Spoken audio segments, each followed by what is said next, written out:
जय श्री कृष्णा। भाद्रपद माह के कृष्ण पक्ष की अष्टमी तिथि को कृष्ण जन्माष्टमी यानी श्री कृष्ण का जन्मोत्सव मनाया जाता है। मान्यता है कि श्री कृष्ण जन्म की यह अद्भुत कथा सुनने मात्र से ही समस्त पापों का नाश हो जाता है। आप इस कथा को पूरा सुने क्योंकि अधूरा सुनने से दोष लगता है। स्कंद पुराण के अनुसार द्वापर युग की बात है। उन दिनों मथुरा में उग्रसेन नाम के राजा हुए, लेकिन स्वभाव से वह सीधे साधे थे।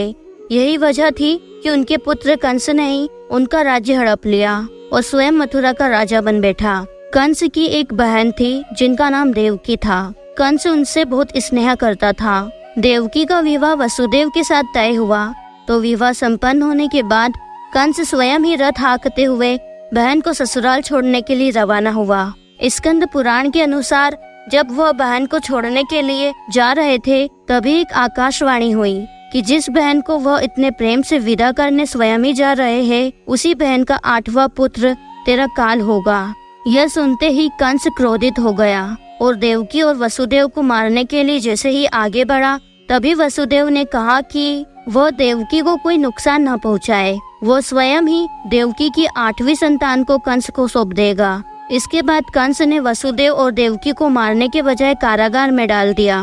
कारागार में ही देवकी ने 7 संतानों को जन्म दिया और कंस ने सभी को एक एक करके मार दिया।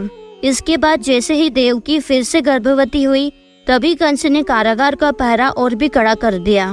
तब भाद्रपद माह के कृष्ण पक्ष की अष्टमी को रोहिणी नक्षत्र में कन्हैया का जन्म हुआ। तभी श्री विष्णु ने वसुदेव को दर्शन देकर कहा कि वो स्वयं उनके पुत्र के रूप में जन्मे हैं। उन्होंने यह भी कहा कि वसुदेव जी उन्हें अपने मित्र नंद बाबा के घर छोड़ाए और यशोदा जी के गर्भ से जिस कन्या का जन्म हुआ है उसे कारागार में ले आए।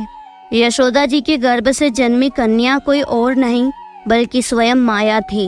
यह सब कुछ सुनने के बाद वसुदेव जी ने वैसा ही किया। कारागार के ताले खुद ही खुल गए। पहरेदार अपने आप ही नींद के आगोश में आ गए। फिर वसुदेव जी कन्हैया को टोकरी में रखकर नंद बाबा के घर की ओर चल पड़े।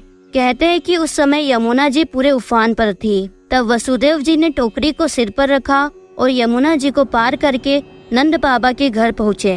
वहाँ कन्हैया को यशोदा जी के पास रखकर कन्या को लेकर मथुरा वापस लौट आए। जब कंस को देवकी की 8वीं संतान के बारे में पता चला तो वह कारागार पहुँचा।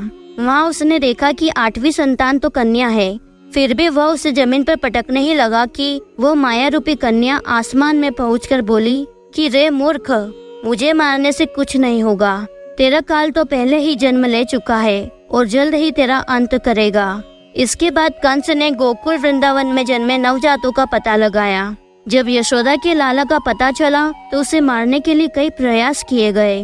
कई राक्षसों को भी भेजा गया, लेकिन कोई भी उस बालक का बाल भी बांका नहीं कर सका। तो कंस को यह एहसास हो गया कि नंद बाबा का बालक ही वसुदेव देवकी की 8वीं संतान है।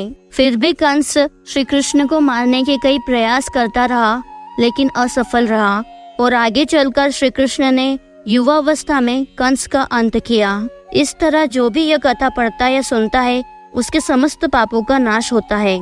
बोले श्री कृष्ण कन्हैया लाल की जय।